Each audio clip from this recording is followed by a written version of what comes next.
They said promotion day was meant to crown your years of service. For me, it became the day my sister turned a medal into a weapon. The hall glowed with metallic pride, brass buttons under high lights, flags like frozen waves, the scent of pressed wool and starch. I had rehearsed every step through long watches and lonelier flights.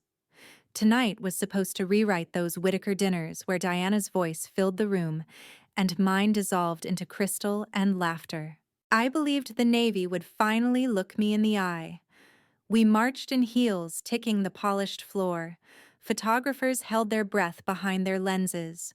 My name rose from the podium, and a formal ripple of applause followed. I stood to be pinned, chin lifted, spine straight, the Navy's way of saying, "We see you, Commander Whittaker." Ceremony requires silence. She took it for herself. Diana's heels broke cadence, slicing through the aisle, a smile bright as a camera flash, then her open palm. Heat detonated across my cheek, the sound ricocheting from flags to glass to bone. Gasps swept the hall. A shutter clicked and failed. I searched for my mother pearls, catching light posture immaculate. Her gaze slid away, a practiced evasion that landed harder than the blow. Shame climbed my throat, demanding a voice. I didn't give it one. Stillness can be armor.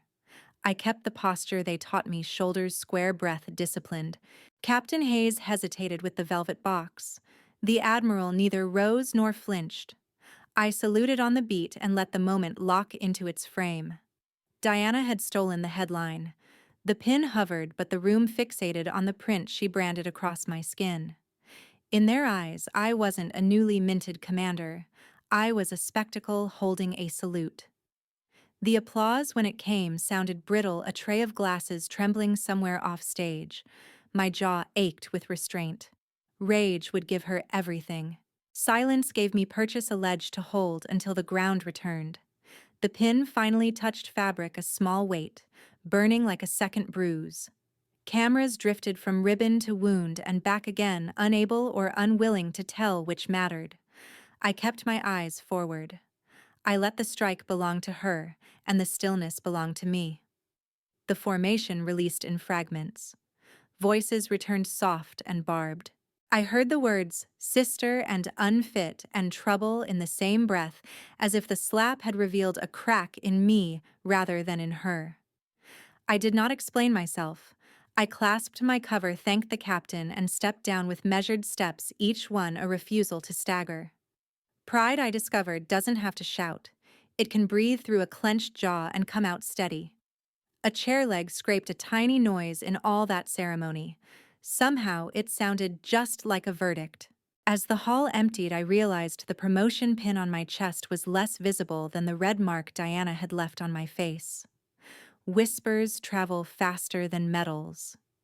By the next evening, my name was already a punchline in the officers' club. The mahogany doors opened onto a room thick with voices and perfume of whiskey. Chandeliers scattered pale light across brass insignia and polished shoes. It was supposed to be a sanctuary for rank and service. Instead, when I stepped in, I felt as though I had walked into smoke, hazy, choking, every glance smoldering with something unsaid. Conversations bent mid-sentence, not to greet me, but to curve around me as though I were the joke already told. The bruise on my cheek had faded to shadow, but its echo was louder here. I caught fragments: sisters in service, family, loyalty, discipline at home. Each word aimed not at my uniform, but at the mark Diana had left. They didn't need her present. The story moved without her like a current I couldn't fight. Still, she was there. Diana sat near the center, draped in applause she hadn't earned, champagne in hand. Her laughter rang too perfectly, as if practiced. I could see her shaping the air around her, molding sympathy into authority. When she rose for a toast, glasses followed. To the Whittaker name, she said sweetly, and to sisters who remind us that service takes many forms. The room chuckled. They all understood her code. The jab cut deeper than the slap, this one disguised in crystal and bubbles. I stood at the edge of it, all posture, stiff hands locked behind my back. If silence had been my shield the night before here, It was my only weapon. I wouldn't give her more spectacle. But restraint has a cost. It tastes like iron behind the teeth. That was when Brandon moved closer. My sister's husband contractor in polished shoes, smug grin sharpened by bourbon. He leaned too near, voice dipped in mock camaraderie. Tough crowd, Commander. Shame about last night, though. I have to say you took it well. His hand reached for my shoulder fingers, casual claiming. A spark of fury shot down my spine. Before I could shift another hand, struck not mine, but Admiral Pierce's. His grip closed around Brandon's wrist iron in velvet. The entire room froze. The Admiral's voice carried even though he didn't raise it. Try touching my wife again and see what happens. Silence fell in a single wave. Glasses paused midair. Diana's smile fractured her spine rigid. Brandon jerked his hand back, face pale, words clamped tight. The whispers stopped not out of respect, but out of calculation. Every officer in that room had heard the line, and every one of them was already filing it away. I didn't breathe. Not from shame this time, but from shock. The Admiral released Brandon as if discarding an unworthy file. His eyes flicked to mine for the briefest second, assurance, command, warning, all at once. I didn't answer. I couldn't. The word he had chosen, wife, hung heavier than any medal. Protection, yes, but not mine to claim. Shield or chain. The laughter had vanished, but in its place a new silence grew. And this one didn't belong to me. I had been silenced before, but never with words that weren't mine. And I knew this silence would demand a reckoning. They thought a slap and a whisper could bury me. They forgot I had a ledger, and the Navy taught me how to keep records. 2 weeks after the ceremony, the Pentagon Annex hummed. Fluorescent lights skittered on ceiling tiles. Recycled air tasted of paper and heat. Corridors kept time with badge beeps and shoe leather. I carried a leather notebook in my blouse pocket. My ledger, its pages ruled for numbers, not grievances. I began with the usable wreckage of gossip: who was where, which deliveries supposedly arrived, who laughed too loud at the wrong line. I wrote them down. Dates, times, initials, amounts.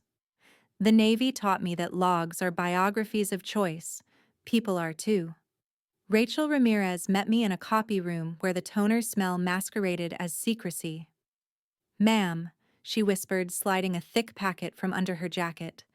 "Reconcile looks wrong. Same vendor, same week.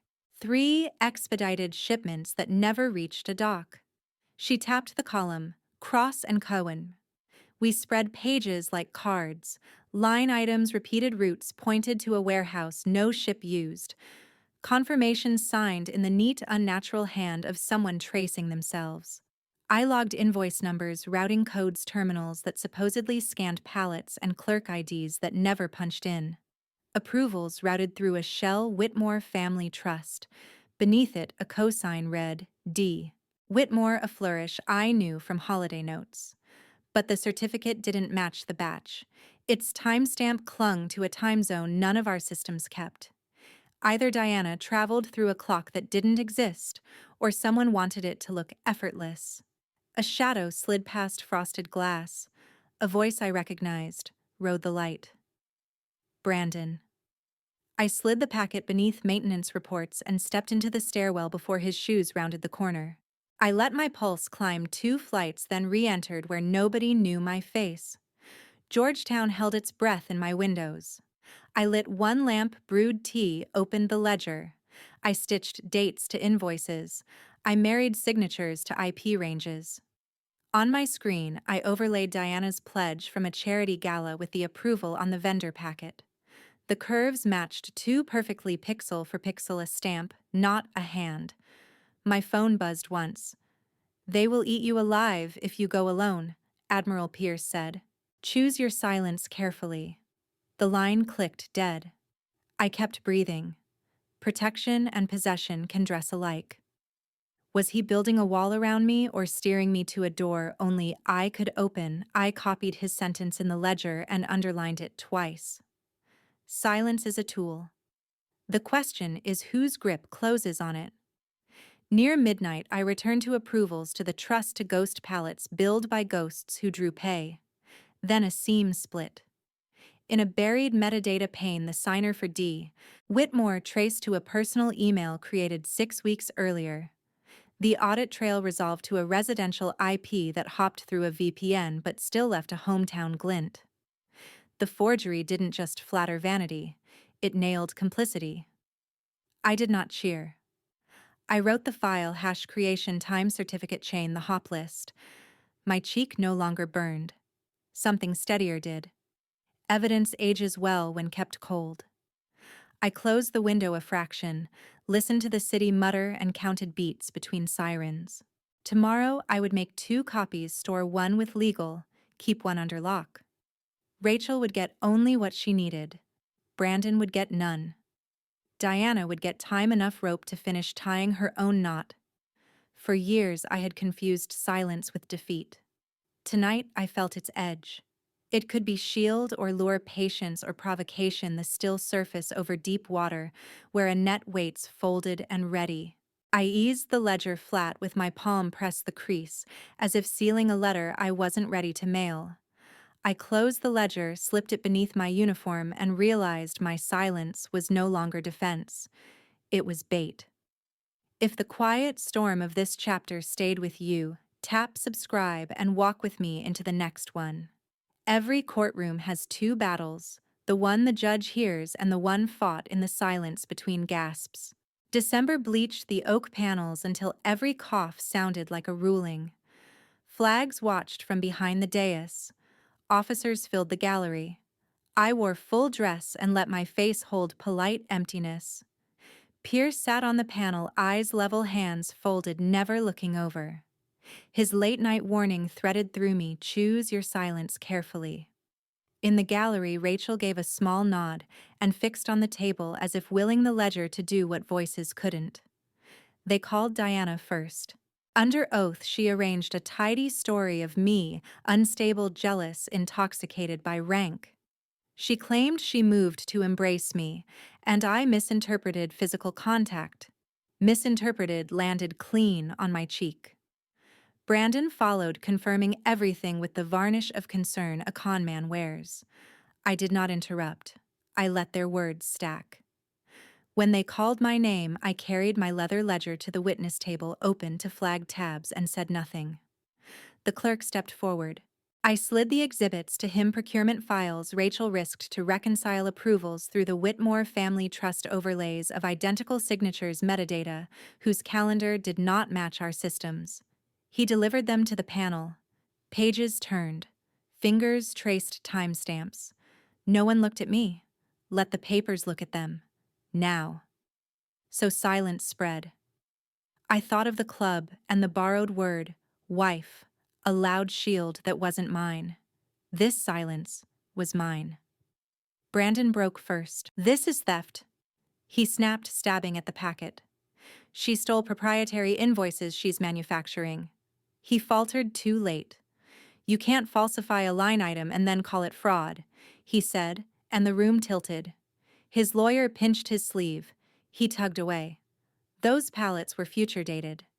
Everyone does that to secure funding tranches. The judge's pen paused, then kept moving. Diana tried to seize tempo. She smiled brittle. My sister has always been dramatic. Any approval with my name only stabilized our family's finances during a difficult quarter. Family. Stabilized. The words took weight. Pierce's gaze never flickered. The clerk read the chain aloud, vendor trust co-sign certificate. He lifted the overlays side by side. Even from the table, I saw curve for curve symmetry, the inhuman neatness of a stamp.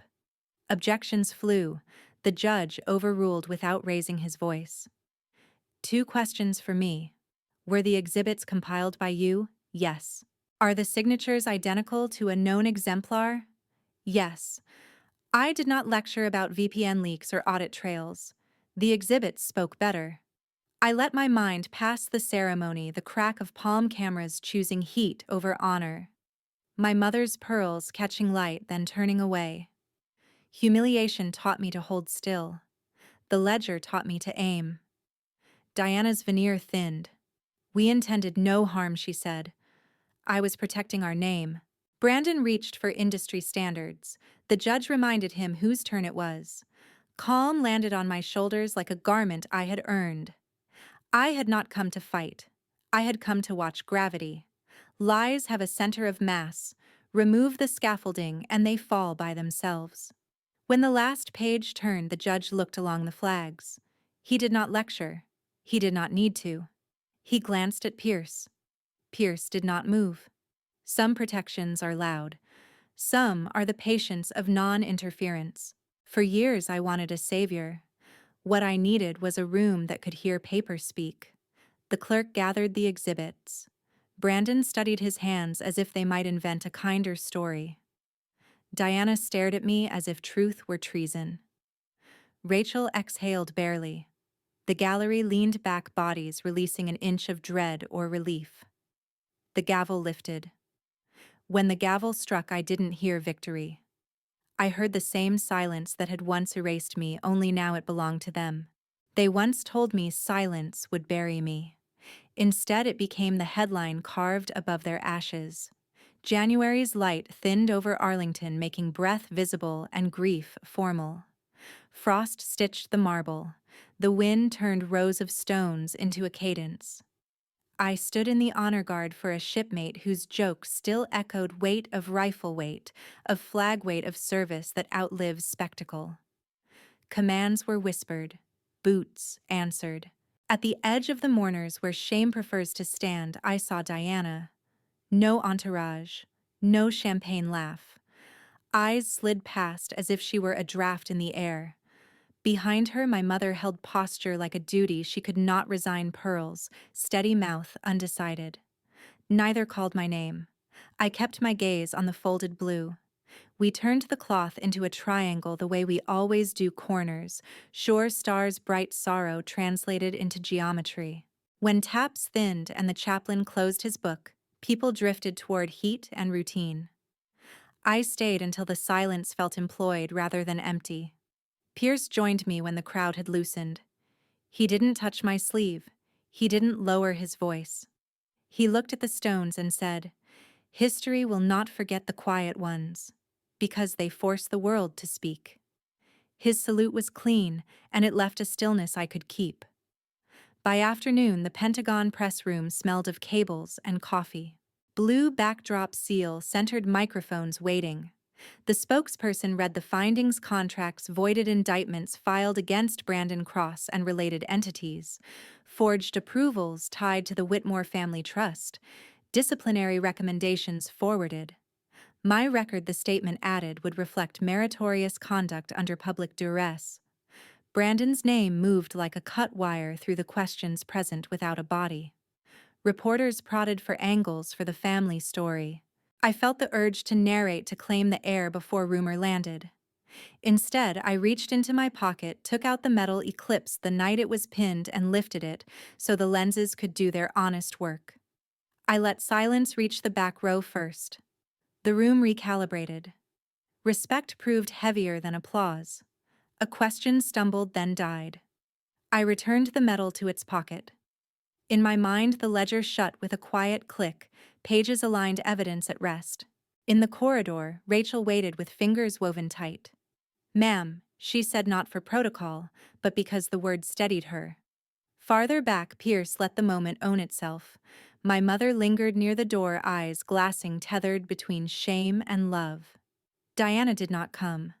Outside, winter had softened, not warmed. The sky looked clean enough to begin. I thought my story ended with vindication. But as Rachel took my hand, I realized silence wasn't an ending, it was a legacy. If my story resonated, stand with me as I keep choosing silence as a blade, not a muzzle. Your encouragement steadies my hands. Your comments help me read what the cameras miss. Tell me where you'd have paused, spoken, or pushed harder. Share the lesson you heard the moment you held your breath. Subscribe, add your voice, and walk beside me into the room where truth must speak for itself.